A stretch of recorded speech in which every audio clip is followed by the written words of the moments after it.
Hello and welcome to From Dublin to Cleveland. I am Logan Howard, joined as always by Brendan Thomas Merritt. Hi, Brendan. How are you doing today? Life's great, absolutely great. Can't believe we're 50 episodes in. Everything's with you. I am doing well. As Brendan said, we are. This is episode number 50, the big L, as some people will say. Roman Roman numerology. Um, But we are episode 50 to celebrate our first year, and episode 50 as well, and 750 downloads to this podcast. We, of course, have released t shirts, and I am wearing one of them, the blue one. You'll see this logo. And this is the Americana one with blue and red trim lettering, and then a white cross in the middle.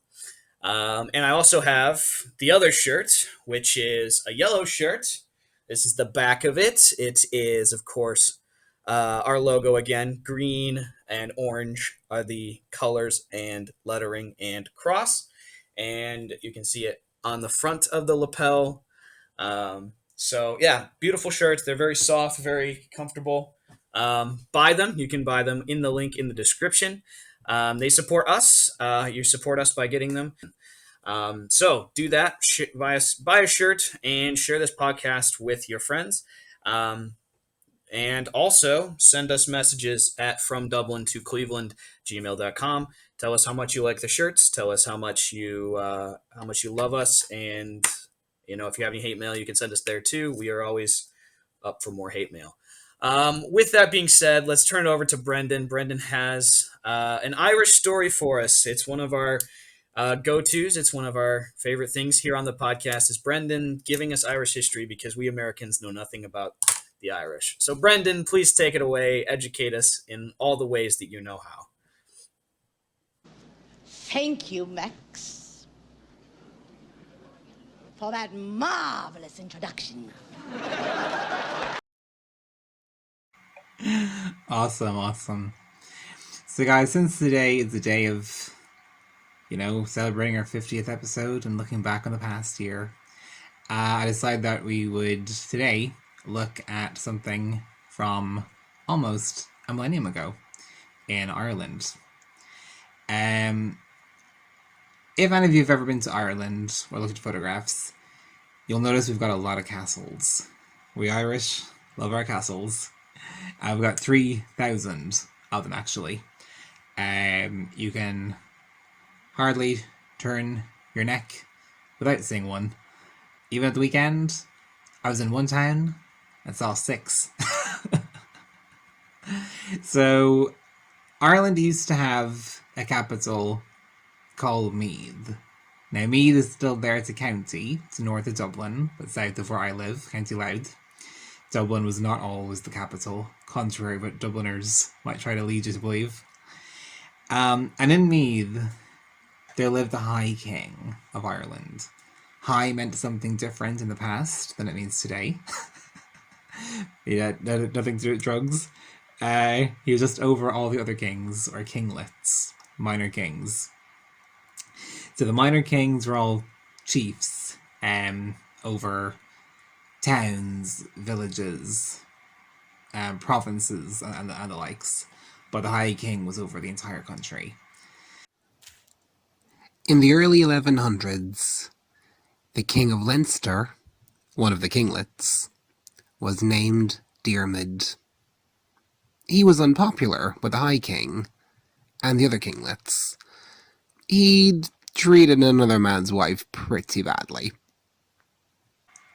And his daughter was named Aoife. The kinglets weren't too keen on Diarmid. They didn't like him very much. So they decided to rise up against him. Diarmid contacted Strongbow, and his army were called the Normans. Diarmid said, Strongbow, I need you to send your French army to Ireland. I need you to help me put down the resistance, the other Irish chieftains and kinglets. Strongbow, on the 1st of May, sent his Norman army to Ireland And together with King Diarmid, they put down the rebel Irish resistance. Diarmid then married his daughter Aoife to Strongbow, and upon Diarmid's death, Strongbow became the first High King of Ireland of French origin. We have a very classic painting in our National Art Gallery in Dublin called The Wedding of Strongbow and Aoife. And that painting shows a strong, stoic Strongbow getting married to a timid, perhaps doubting Aoife. You've got certain members of the aristocracy who are just dolled to the nines for the occasion, happy to be in the limelight. And in the forefront of the painting, you just got all these Irish corpses, because you're looking at a wedding ceremony that's only come about because a lot of Irish blood had been shed. So the painting's quite dubious. Is it actually celebrating this wedding? Or is there a sense of foreboding about it? As things would turn out, the Normans quickly climatized to Ireland. It's often said that the Normans became more Irish than the Irish themselves. Yes, they introduced their own farming methods. Yes, they began building stone castles, many of which are still littered all around the country today. And still go into them, they're still standing strong. My town actually has the oldest one in the entire island, and the British Isles, actually. And they, being the Normans began marrying the local women and giving onto them their surname. So some of you may have been watching last 49 episodes thinking, Brendan Thomas Marish, what a curious surname. That doesn't sound very Irish. It isn't. It's French. So even my surname comes from these French Norman invaders. But invaders were invited in, unlike the English, who were hot on their heels, seeing these French soldiers as a threat. So Strongbow is recognised even today as a great Irish hero, even though he was of French origin. We've got an alcoholic beverage called Strongbow after him. So that's the story of Strongbow and Aoife. Very good. It's a lot less tragic than some of them. Just ignore the fact that thousands of Irish people were slain, but sure, okay. There was a wedding, so it's all fine. Yeah. Yeah. Well, anyway, so moving on, we've got to continue on our celebration of 50 episodes. Is we're going to do a little bit of going back in time and seeing how we felt about certain situations or certain episodes. Maybe what was our favorite, what was our worst, all those kind of things. So I've got 5 of them. The first one we're going to do is our favorite moment. So, Brendan, what was your favorite moment from the podcast? My favorite so moment far? of the podcast so far was the Christmas episode.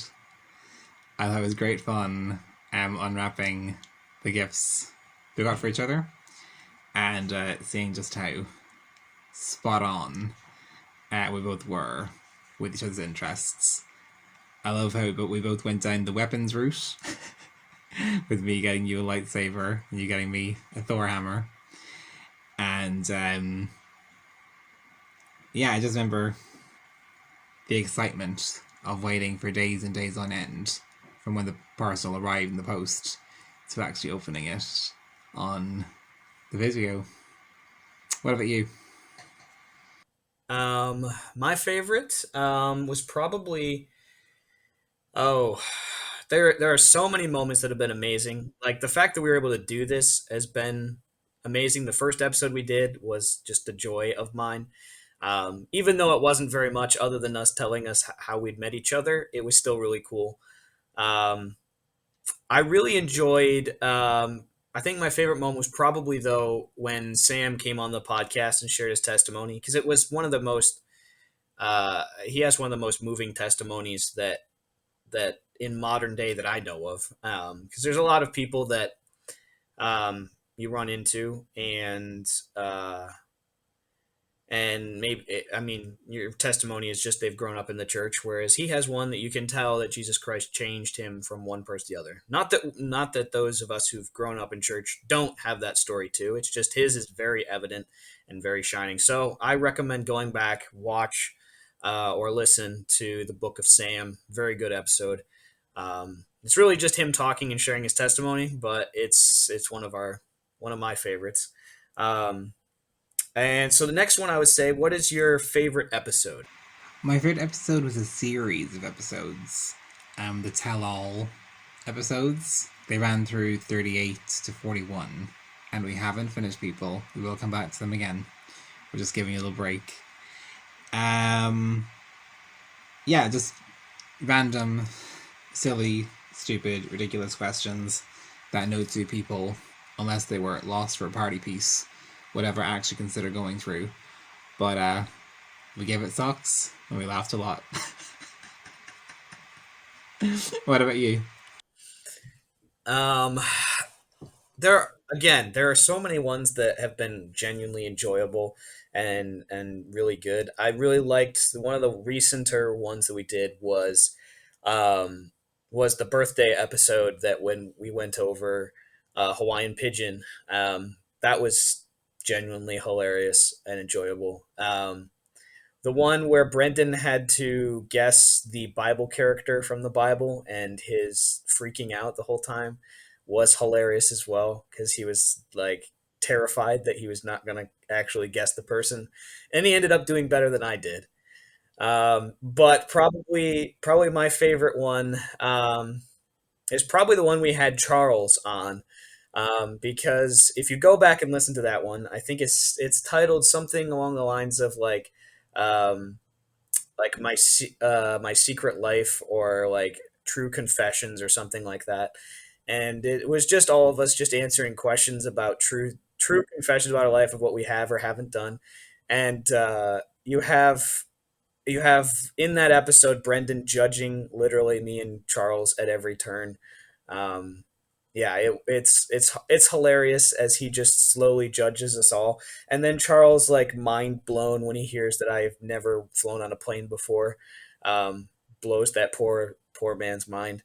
But genuinely enjoyable. Charles is a great dude. We'll have to have him on again at some point. We'll have to have Sam on at this rate again. Um, but yeah, those both really good episodes, or all of those are good episodes. There's very few that I didn't enjoy, but we'll get back into that later with some of these questions. Next thing, what is one thing that you learned from this whole podcasting experience? That it can be done. Um, I had thought about doing something similar to this for years. Um, Never quite imagined having someone to do it with. And then I used to think, ugh, would I sit down and listen to my own voice? No. So I kept putting it off. And plus, when you're doing something alone, it's a lot easier to make excuses not to. You can get desensitized or dissuaded very easily. Whereas, you know what, when you got someone in your corner, helping push you on, you make a commitment to see it through, and you just make a decision, and you show up, and just keep doing it, and before you know it, you're 50 episodes in, and a year is gone, but put to good use. Yeah, it can be done. And that would be my encouragement to everyone listening. It may not be a podcast, it could be writing a book, or a screenplay, could be changing your job, it could be applying for a promotion. All these things are doable. Very often, the only thing in your way is that voice in your head telling you not to bother, that you're not good enough, that there's no point, no one will listen. You're better off not putting in the effort of giving it a go. Give it a go. What's the worst that can happen? And what's one thing you've learned? Um, for me, I think biggest thing that I've learned is how many people actually listen to this podcast. It's kind of crazy and mind blowing. I don't think we do 50 episodes if you guys don't actually listen to us. Um, I don't think we do it. I don't think we get this far because like I went on the YouTube version to see how well they do, and we've got like 100 people viewing our podcasts over the summer. Like that's wild. 100 views. Like who's literally sitting there and watching it 100 times? Like it's crazy for me to just to think about that. And like the broad variety of people we have listening to us. We have people from Germany. We had people from Japan listen to us. People from Australia. People from South America. We've had people like all over the globe listening to us, except Africa. So if you're in Africa, please listen to us. Or if you know a friend who lives in Africa, please tell them to listen to us so we can get the whole globe and say that we're like global travelers or something like that. But seriously, though, it's awesome, and the faithful ones, those who listen every week and listen as soon as the podcast comes out, we love you and appreciate you. Because we don't do this if you guys don't enjoy it. If you guys thought that it was stupid and dumb, then we wouldn't have made 50 episodes. Um, so yeah, that's what I've learned. Okay, so two left. What is the funniest moment that we've had so far? Oh, I know you usually open the videos, but I think I got a little bit excited one day and tried to open one, but I gave the wrong number for the video. I don't know why, but whatever number we were on, I was convinced with 35. And then we basically just spent the rest of the day on and off camera just going 35. Whether we were talking about our ages, or the episode it was, or what year it was, every possible answer that could have been a number, we just went 35. That was gas crack. Mistakes are the best. Yeah, that was good. That was good stuff. And what have you found to be the funniest moment so far? Oh goodness. Yeah. That one was really good. I enjoyed that. Um, I enjoyed doing the some of the verbiage from the Hawaiian pigeon was genuinely Class. some of the funniest things I've ever heard. Mm. Um, we've had so many good moments with the tell-all specials of hilarious, just stupid things that come out of there. Yeah, so honestly, it's hard. It's so hard to narrow it down. 35 great times. Uh, I think the stuff that happens off camera is sometimes the funniest. The stuff that happens in between when we had a whole time where we tried to record 5 times in a row or something like that, and it just wouldn't happen. And the whole time I'm sitting there like, maybe God doesn't want us to do this episode. So we ended up changing some things that went on in it, but it's been just a joy to do this with Brendan and to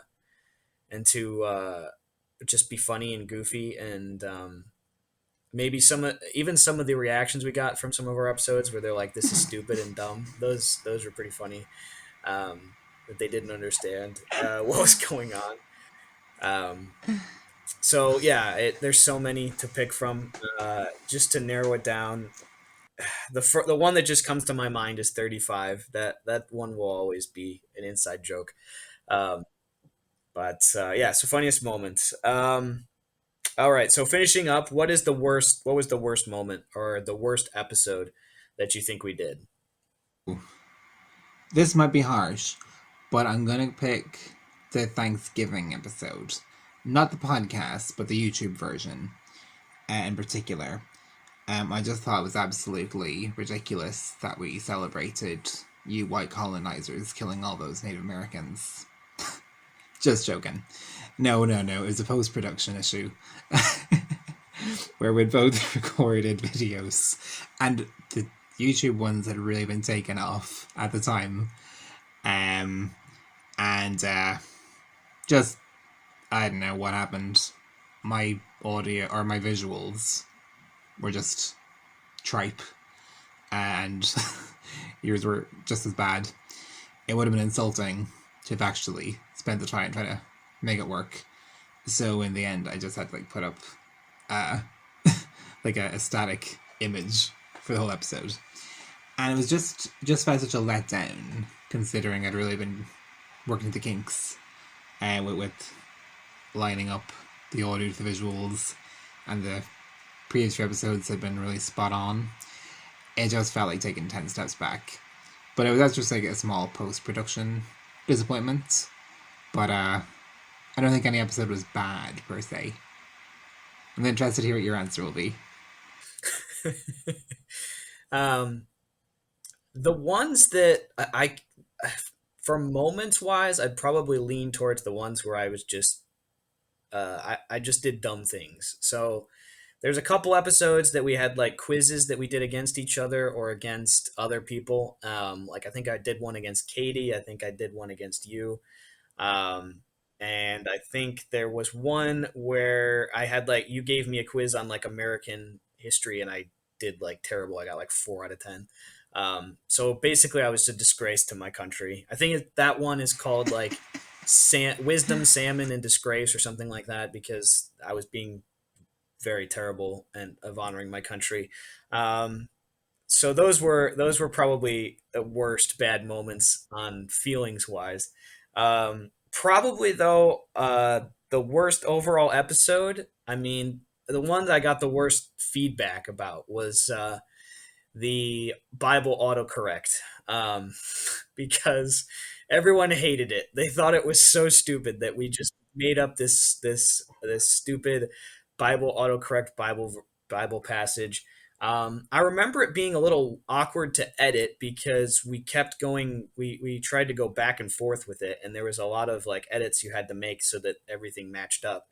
Um, but yeah, people complained about it, saying that was not biblically accurate, and we literally said on the title it's a fake story, but it was funny. So I guess that's probably the worst one we've ever done. I feel like every single one though we actually improved quality wise and like graphics wise and video content wise was always better every single time we've done it. So that's really been a joy to see, and hopefully those of you who watch or listen to us have appreciated that as well, that we're getting better at it. We're not like still terrible. So if you guys, and if you ever have any suggestions or things of ways to get better or ideas to get better, please send them to us at fromdublintocleveland at gmail.com. But with that, let's turn it over to Brendan. He will lead us into our Bible passage. Awesome. Okay, friends, please turn with me to Genesis 39, 5 to 10. Genesis 39, 5 to 10. It says, "From the time Potiphar put Joseph in charge of his household and of all that he owned, the Lord blessed the household of the Egyptian because of Joseph. The blessing of the Lord was on everything Potiphar had, both in the house and in the field. So Potiphar left everything he had in Joseph's care. With Joseph in charge, he did not concern himself with anything except the food he ate. Now Joseph was well built and handsome, and after a while his master's wife took notice of Joseph and said, 'Come to bed with me.' But he refused. Or as Andrew Lloyd Webber put it, 'Come and lie with me, love,' in Joseph in the Amazing Technicolor Dreamcoat. But he refused. 'I don't believe in free love.' 'With me in charge,' he told her, 'the master does not concern himself with anything in the house. Everything he owns he has entrusted to my care. No one is greater in this house than I am. My master has withheld nothing from me, except you, because you are his wife. How then can I do such a wicked thing and sin against God?' And though she spoke to Joseph day after day, he refused to go to bed with her, or even be with her." So you might think that's a bit of a strange passage to choose from today, but we can take some very good pieces of wisdom from Joseph here. What a lot of Christians do is they wait until they're in a moment of temptation and struggle, and then either they succumb or they lock themselves in their prayer closet, if your house is big enough to have one, and they whinge and they whine and they intercede from themselves or for themselves, and they pray the temptation goes away. Temptation is the one thing the Bible says to run from. You don't stand there talking to it. You don't have a full-on conversation. You don't hold a teddy bear. You have your turn to speak, and it has its. No. You get the heck out of Dodge. But we can see with Joseph here is he had already made a decision that God's way was his will, and God's will would be his way. That what God's opinion was good enough for Joseph. He didn't have to rationalize it. His feelings weren't important. They didn't come into consideration. The word of God had already been made clear to him. So he said, ahead of time, I will not put myself in that situation, and should I find myself in that situation, I will not give in. See, what Joseph did was, in a moment of clarity, he made a decision. So that in a moment of indecision, the decision he made in a moment of clarity would inform that indecision. I know that when I was a child, boy, when I first heard about all this PG-18 stuff, I knew what God's opinion was from a very early age. So when I went to university, I was in second year, the last night, and I was at a party, and things were getting a little bit, let's just say, tactile or heading in a certain direction with a woman. I got the heck out of Dodge. I literally picked myself up, despite her Mrs. Potiphar-esque protestations, and I got the heck out of that house. I was so confused, I ran the wrong way home. I think I was supposed to turn right and I turned left or whatever it was. I didn't find my way back until like 3:30 in the morning. Possibly 5. Maybe I left at 3:30. But why? Because I'd already made a decision. And the moment of clarity that I had as a child infirmed the indecision when I was an adult. Or just there at the weekend, I went to a party. It was a stag. A friend of mine was getting married. I had a dream that morning. And in that dream, God said, be careful what music you listen to. Well, let me tell you, when we went to a nightclub, and the DJ played a song saying life is meaningless, put your hands in the air like you just don't care. I was like, yeah, I'm really gonna dance to that. Because I'd already made a decision that life is important. Because Jesus is life. And he's very invested in it. So I was not going to come into agreement with a song that said something contrary to God.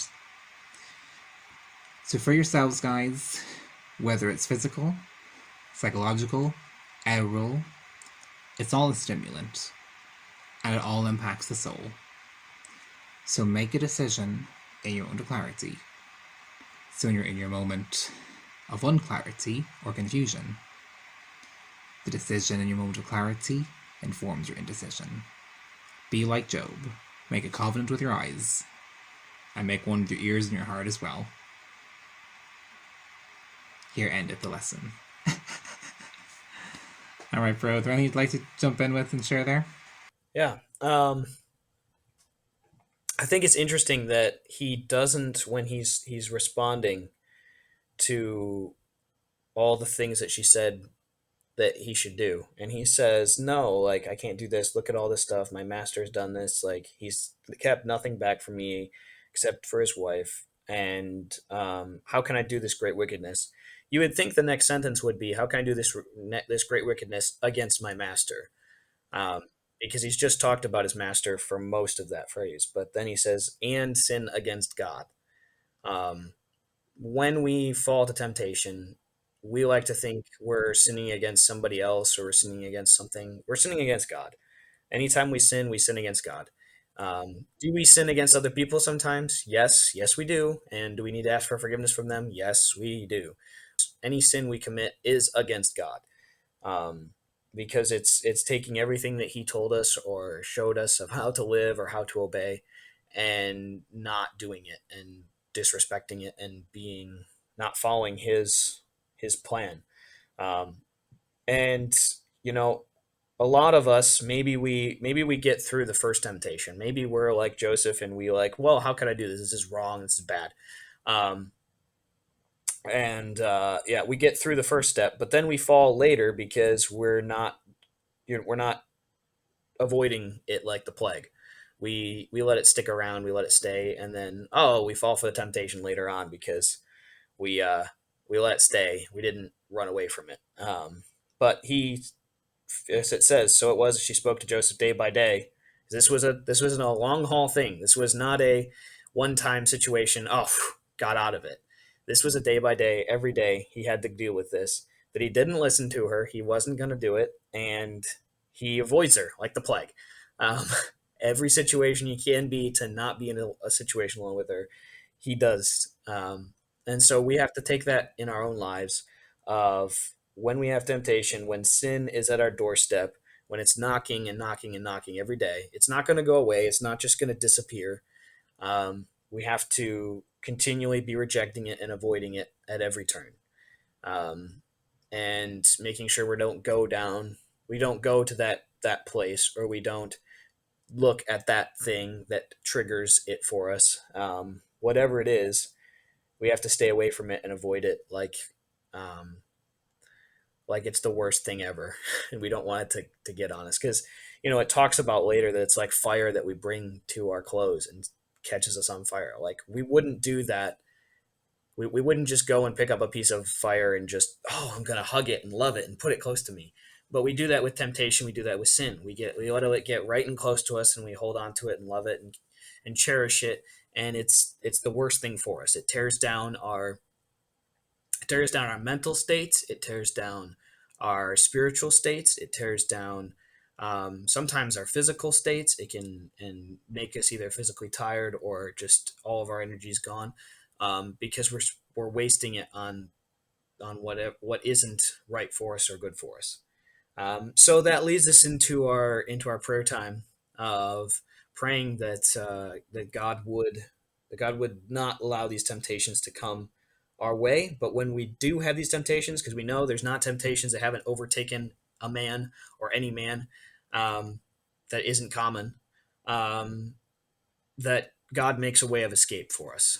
So, Lord, I pray that you would do that. You'd give us ways of escape. You'd help us to see the ways that we can get out of our temptation, to resist, to, as Brendan was saying, make our decision now while our minds are clear that we're not going to go down this path, that we're not going to choose this path, we're not going to follow this path, we're not going to sin against you. We're going to serve you and love you with everything that we have. And not go awry from that, Lord, that we would let those moments inform when temptation comes our way that we're not expecting, when things come from the broadside that we don't know of. And Lord, help us to follow through with that. Help it not to be that we reject it once and then fall for it the next day, that we would build a wall of protection, that you would build a wall of protection around us. You'd help us to resist and remember that any sin that we sin is against you, first and foremost. It's against your law and your will. And help us to not sin against you. Help us to serve you and love you and bring you on in glory in everything we say and do, from here to glory. That you would help us to look like you, to act like you in everything that we do, um, and give us a good rest of the day. Help it to be one that is blessed, and that you would give us grace and mercy to get through it, with all your honor and glory. In Jesus' name, amen. So with that, Brendan, anything else you'd like to add before we close and move on with our days and week?